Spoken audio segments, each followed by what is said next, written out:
We have seen that many people have died and many have been suffering from flood and other such natural calamities. So the question may arise, why this natural disaster?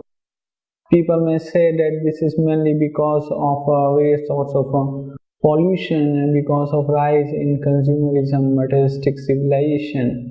Others may say that it is mainly because of exploitation of natural resources. And some others say few the reasons are responsible for these natural disasters. But actually, this material nature is controlled by God. And when we do not follow the Vedic injunction, its rule and regulation, then we are subjected to all sorts of suffering. It is said in Srimad Bhagavatam that materialistic activities which are for one's own sense enjoyment, are always mixed with three kinds of miserable conditions. These threefold miseries are adhidaivika, adhibhautik, and adhyatmic.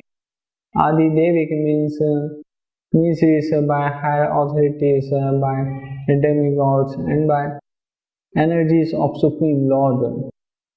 So, adhidaivika miseries are like freezing cold and scorching heat, and shortage of food, famine, earthquake, flood, and so many things like that.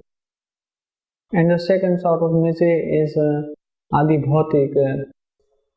These miseries are offered by other living entities, by other human beings.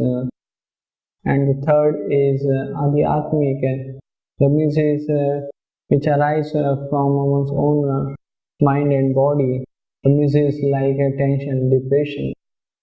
It is said in Srimad Bhagavatam that being unable to protect himself from these threefold miseries, the conditioned soul becomes very morose and he lives a life of lamentation.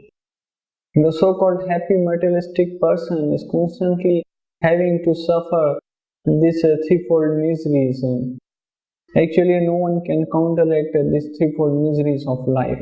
All three miseries may take a person at the same time, or it may happen that one misery is present and other is absent.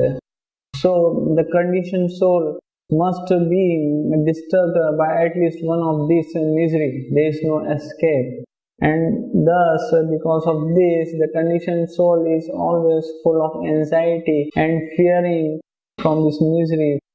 So in this material world, we are always suffering from these threefold miseries, being covered by illusion under the modes of material nature. We do not take account of these miseries. However, we should know that in this material world, we are suffering so much.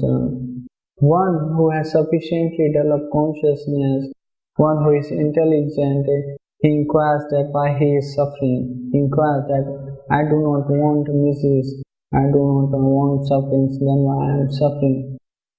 When such question arises, then there is a chance for becoming Krishna conscious.